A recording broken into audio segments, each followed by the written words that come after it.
Hello दोस्तों, मैं अभिषेक पाल, advocate high court Lucknow खंडपीठ। मैं अपने channel study IQ for law में आप सभी का तहे दिल से स्वागत करता हूं। जैसा कि आप लोग को पता है कि हमारे यहाँ पर यूपी में जुडिशरी की लगभग 300 से 350 के आसपास की वैकेंसीज आ रही हैं, जिसके संबंध में आप लोग को हम लोग अपने चैनल के माध्यम से जितनी भी सहायता हो सकेगी वो सारी सहायता, हर तरह से नोट्स, सारी चीज़ें हम आपको अवेलेबल कराएंगे। और जहाँ तक कि मेरा सवाल है कि इस समय जितनी भी यूपी के जो भी अभ्यर्थी हैं हमारे, या कहीं के भी स्टेट के हैं, टोटल ओवरऑल ये मिला लीजिए कि जुडिशरी के जितने भी एस्पिरेंट हैं उनके लिए ये गोल्डन अपॉर्चुनिटी है।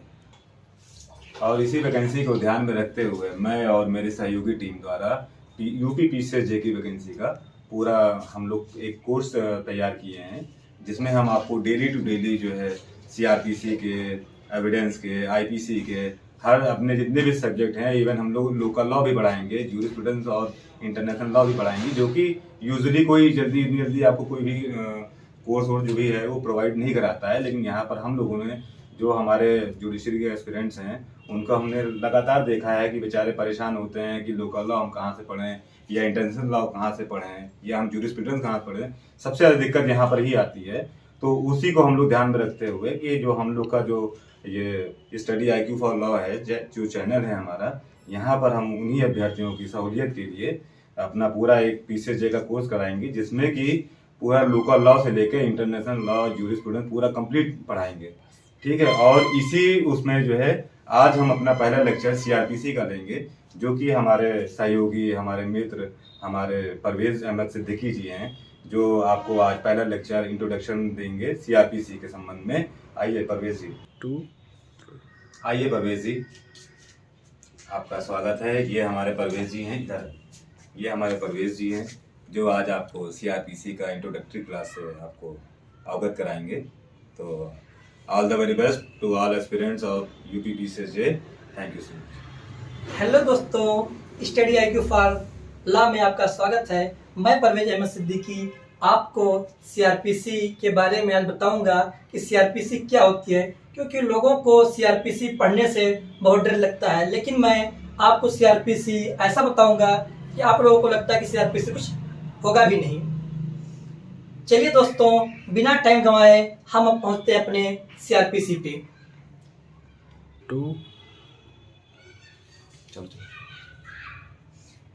आज हम आप लोगों को CRPC दंड प्रक्रिया संहिता, या ऐसा हम कहते हैं the code of criminal procedure 1973, आज मैं इसके बारे में आप लोगों को बताऊंगा कि ये क्या है, इसमें कितने टोटल चैप्टर हैं और कितने इसमें सेक्शन हैं, और इसमें कितने शेड्यूल हैं और कितने फॉर्म हैं। क्योंकि ज़्यादातर यूपी PCSJ में पूछता है इन्फोर्समेंट डेट CRPC में कि CRPC क्या, इन्फोर्समेंट डेट क्या है, इसमें कितने चैप्टर हैं, कितने सेक्शन हैं।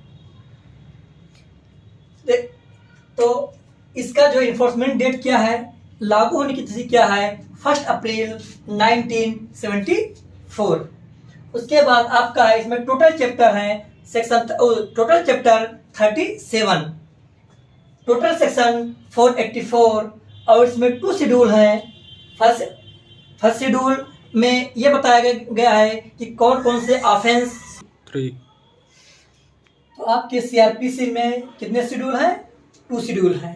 पहले शेड्यूल में बताया गया है कि कौन कौन से ऑफेंस किस मजिस्ट्रेट, किस कोर्ट के द्वारा संज्ञान लिया जाएगा और ट्रायल किया जाएगा। जबकि आपके सेकंड शेड्यूल में ये दिया गया है कि मतलब फॉर्म दिया गया है कि समन का फॉर्म क्या होगा, वारंट का फॉर्म क्या होगा। तो इसमें टोटल 56 फॉर्म हैं। ये आपके PCSJ में पूछा गया क्वेश्चन है। आप लोगों को CRPC के बारे में कुछ जो डिफिनेशन क्लास है उसके बारे में हम आप लोगों को बताएंगे। जैसा कि हम लोग सुनते हैं कि कौन सा ऑफेंस अवेलेबल है, कौन नॉन अवेलेबल है, जमानती है, अजमानती है, कौन सा मामला संज्ञेय है, कौन सा असंज्ञेय है, किन मामलों में पुलिस आपको बिना वारंट गिरफ्तार कर सकती है और किन मामलों में पुलिस बिना वारंट के आपको गिरफ्तार नहीं कर सकती है। आज मैं यही बताऊंगा कि कंप्लेंट क्या होता है और संज्ञेय मामला का क्या होता है और वारंट मामला क्या होता है। क्योंकि अब मैं आपको बताऊंगा कि बेलेबल ऑफेंस मतलब जमानती अपराध और नॉन बेलेबल ऑफेंस और गैर जमानती या अजमानती अपराध किसे कहते हैं। ये आपके सीआरपीसी के सेक्शन 2A में दिया गया है, डिफाइन किया गया है कि जमानती अपराध क्या है और अजमानती अपराध क्या है। जमानती अपराध ऐसा अपराध जो फर्स्ट शेड्यूल में जमानत के रूप में दिखाया गया है, और अजमानती अपराध का मतलब ये होता है कि अन्य कोई अपराध। यहाँ से पीसीएसजे का एक बार क्वेश्चन पूछा गया था कि अजमानती अपराध कहाँ दिया गया है, ABCD, ज्यादातर बच्चे बी में लगा दिए थे, जबकि आपका सेक्शन 2A में बेलेबल जमानती अपराध और नॉन बेलेबल और अजमानती अपराध दोनों दिया गया है। अब हम आते हैं संज्ञेय अपराध और असंज्ञेय अपराध क्या होता है। संज्ञेय अपराध यह होता है जिसमें पुलिस आपको बिना वारंट के गिरफ्तार कर सकती है। ये आपके सीआरपीसी के सेक्शन 2C में है। असंज्ञेय अपराध ऐसा अपराध जिसमें पुलिस आपको बिना वारंट के गिरफ्तार नहीं, अब इसके बाद आपका आता है संज्ञेय और असंज्ञेय अपराध क्या होता है। तो आपका संज्ञेय अपराध आपके सीआरपीसी के सेक्शन 2C में दिया गया है। अब और असंज्ञेय अपराध आपके सीआरपीसी के सेक्शन 2L में दिया गया है। संज्ञेय अपराध क्या होता है, मतलब ऐसा अपराध जिसमें पुलिस आपको बिना वारंट के गिरफ्तार कर सकती है, तो ऐसे अपराध को संज्ञेय अपराध कहा जाता है। और असंज्ञेय अपराध किसे कहते हैं, ऐसा अपराध जिसमें पुलिस आपको बिना वारंट के गिरफ्तार नहीं कर सकती है, ऐसे मामले को असंज्ञेय अपराध कहा जाता है, जो आपके 2L में दिया गया है। उसके बाद हम आते हैं परिवाद पर। कंप्लेन क्या होता है। परिवाद उस समय दाखिल किया जाता है जब आप officer in charge of police station, थाने के भारसाधक अधिकारी को आप किसी अपराध के बारे में सूचना देते हैं, और उस मामले में थाने का भारसाधक अधिकारी अगर उस इत्तला को लिखने में नहीं लिखता है, तब उस मामले में हम लोग मजिस्ट्रेट कोर्ट में परिवाद करते हैं। परिवाद क्या होता है, परिवाद ये होता है मजिस्ट्रेट से किया जाता है। ये ओरल भी होता है और रिटन भी होता है। ये संज्ञेय और असंज्ञेय मामलों में भी किया जा सकता है। ये कोई जरूरी नहीं है कि आप परिवाद में किसी अधिवक्ता के द्वारा ही कोर्ट में कंप्लेन करें। आप खुद स्वयं, कोई पीड़ित व्यक्ति है, खुद जाकर के वो मजिस्ट्रेट से ओरल बुक कह सकता है, और मजिस्ट्रेट उस व्यक्ति के द्वारा किए गए कथन को वो लिखेंगे। अब हम इसके बाद आते हैं जांच क्या होता है और अन्वेषण क्या होता है। जांच को कहते हैं इंक्वायरी और अन्वेषण को कहा जाता है इन्वेस्टिगेशन। जांच का मतलब है आपका जो डिफाइन किया गया है सीआरपीसी के सेक्शन 2G में।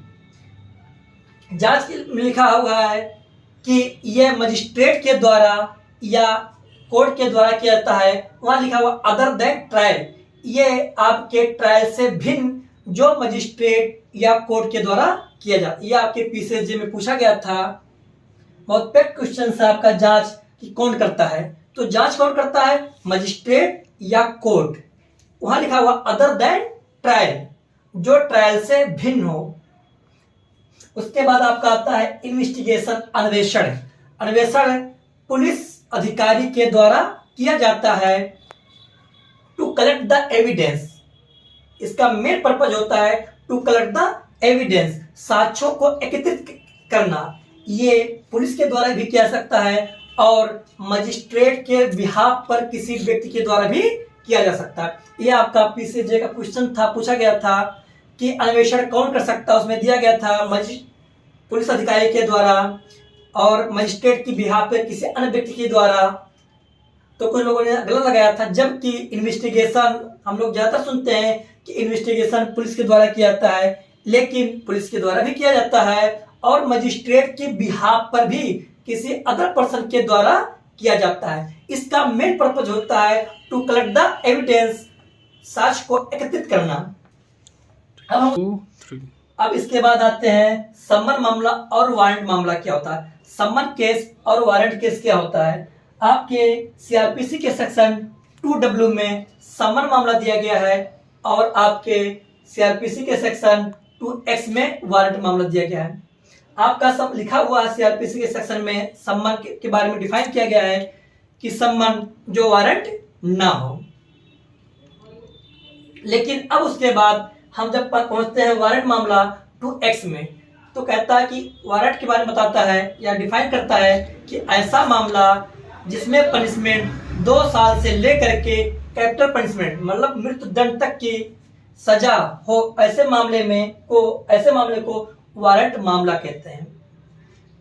अब उसके बाद हम लोग सम्मन के बारे में भी कह सकते हैं कि ऐसा मामला या ऐसा अपराध जिसका दंड 2 साल से कम हो, उस मामले को हम लोग सम्मन मामला कहेंगे। धन्यवाद। मुझे आशा है कि मेरे द्वारा पढ़ाया गया लेक्चर या मेरे द्वारा दिया गया लेक्चर आपको समझ में आ गया होगा। आप बने रहिए और इससे बेहतर आपको नोट्स जो है प्रोवाइड करा दिया जाएगा आपको नेक्स्ट वीडियो में। मैं एक बार फिर से आपके सामने आया और जैसा कि हमारे परवेज अहमद सिद्दीकी सर ने जो भी पढ़ाया आपको सीआरपीसी का एक मात्र छोटा सा लेक्चर था, हमारे ख्याल से 10-15 मिनट का रहा होगा।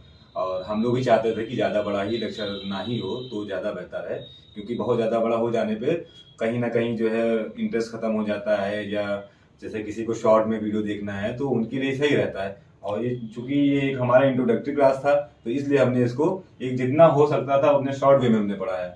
बाकी इससे अच्छा या इसको और अच्छा बनाने के लिए अगर आपके पास कोई सुझाव है तो वो जरूर हमें दीजिए कमेंट के माध्यम से, और आपके द्वारा दिए गए जो भी सुझाव है वो हमारे लिए सर्वोपरि है।